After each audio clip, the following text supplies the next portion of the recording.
नमस्कार, आप देख रहे हैं प्रेरणा संवाद। मैं हूं पल्लवी। आज के प्रमुख समाचारों पर एक नजर। सरसंघचालक डॉक्टर मोहन भागवत ने गत दिनों एक कार्यक्रम को संबोधित करते हुए कहा, महिला और पुरुष परस्पर पूरक हैं।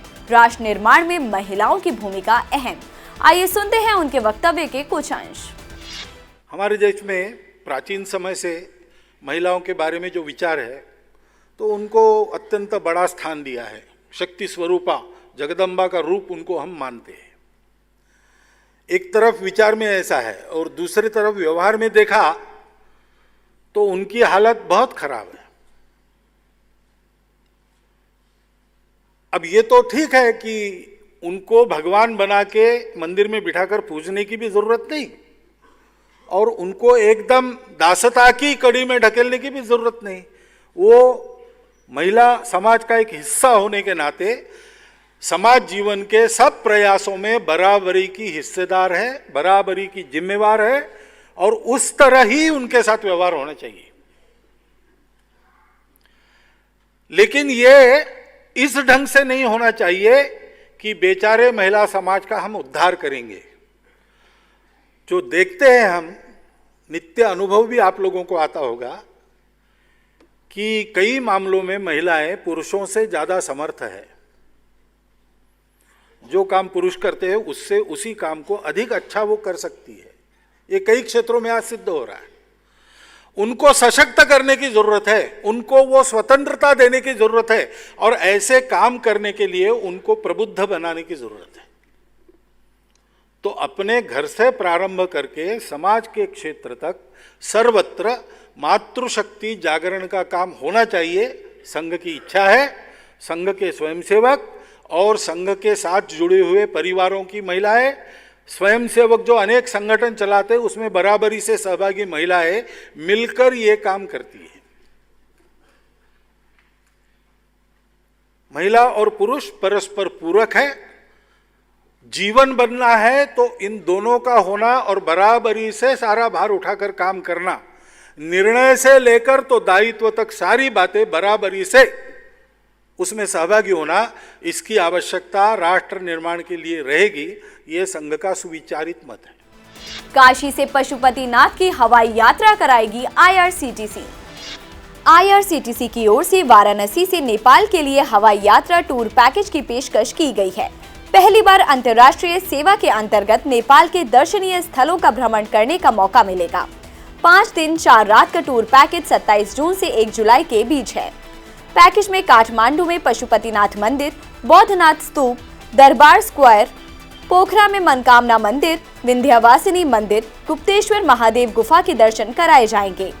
हिमालय की पहाड़ियों में सूर्योदय दर्शन विशेष आकर्षण होगा। इसके लिए प्रति व्यक्ति 38,200, 2 व्यक्तियों के एक साथ आने पर 30,300 और 3 के आने पर 29,000 रुपए किराया है। भ्रमण के लिए वाहन व ठहरने और खाने की व्यवस्था भी होगी। इसके लिए ऑनलाइन पंजीकरण कराया जा सकता है। दहेज की मांग पूरी न होने पर विवाहिता को किया जा रहा प्रताड़ित, शौहर ने दी 3 तलाक की धमकी। महोबा के काजीपुरा मोहल्ले में रहने वाली एक विवाहिता ने अपने पति और ससुराल वालों पर दहेज प्रताड़ना का आरोप लगाया है। पीड़िता को दहेज के लिए शादी के बाद से ही प्रताड़ित किया जा रहा है और उसे खाने के लिए भरपेट भोजन भी नहीं दिया जाता। पति भी दहेज की मांग पूरी न होने पर पीड़िता को 3 तलाक की धमकी दे रहा है। लव जिहाद पीड़िता नीतू यादव मिली फंदे से लटकी। अकरम पर लगाया था पहचान छिपाने और जबरन इस्लाम कबूल कराने के लिए दबाव डालने का आरोप। यूपी के गाजियाबाद जिले के लौनी इलाके में नीतू यादव नाम की एक महिला ने कथित तौर पर फांसी लगाकर आत्महत्या कर ली। मृतका साल 2021 में लव जिहाद का शिकार हुई थी। उसने नवंबर 2021 में अपने पूर्व पति अकरम कुरैशी के खिलाफ बागपत पुलिस में शिकायत दर्ज कराई थी। उसका विवाद अपने ही पड़ोस के इकबाल नाम के व्यक्ति से भी बताया जा रहा है। नीतू का शव 18 मई को उसके घर से मिला है। नीतू यादव का पूर्व पति अकरम कुरैशी उससे फर्जी नाम से मिला था। शादी के बाद कुरैशी ने नीतू पर जबरन इस्लाम कबूल करने का दबाव डाला था। अकरम कुरैशी के बाद उसने मनीष गुप्ता नाम के व्यक्ति से शादी कर ली थी। फिलहाल मनीष और नीतू अलग अलग रह रहे थे। मेरठ में मकान में गौकशी के मामले में 2 महिलाओं समेत 3 गिरफ्तार। मेरठ के लिसाड़ी गेट इलाके में पुलिस ने एक घर में छापा मारकर गौकशी करती 2 महिलाओं समेत 3 लोगों को गिरफ्तार किया है।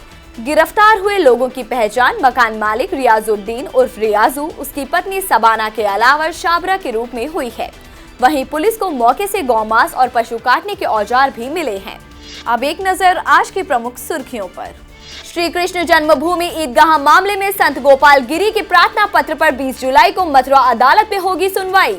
भोलेनाथ व मस्जिद पर टिप्पणी करने वालों पर हुई एफआईआर। सोशल मीडिया पर भड़काऊ बयानबाजी और अपमानजनक टिप्पणी करने पर अलीगढ़ में हुई कार्रवाई। मुख्तार अंसारी की जमानत पर इलाहाबाद हाई कोर्ट में 31 मई को फैसला। मनी लॉन्ड्रिंग केस में बाहुबली मुख्तार अंसारी पर कस रहा शिकंजा। ईडी ने दोनों बेटों से की पूछताछ। यूपी के सभी जिलों में 24 घंटे में हटाएं अवैध पार्किंग व स्टैंड, नहीं तो संचालकों पर गैंगस्टर व गुंडा एक्ट में कार्रवाई। दिल्ली सरकार के पूर्व मंत्री सोमनाथ भारती के खिलाफ वारंट जारी। 14 जून को होगी सुनवाई। पूर्व विधायक विजय मिश्र पर दूसरे दिन भी कार्रवाई। 2.25 करोड़ की संपत्ति कुर्क। रुद्रप्रयाग के संसारी में कुंड चौपता बद्रीनाथ हाईवे 9 दिन से बंद। पहाड़ी टूटने से परेशानी। हाथरस के अभिरक्षा में आरएसएस कार्यकर्ता की मौत की मजिस्ट्रेट जांच शुरू। आज के समाचारों में इतना ही, फिर लेकर आएंगे कुछ नए समाचार। तब तक के लिए नमस्कार।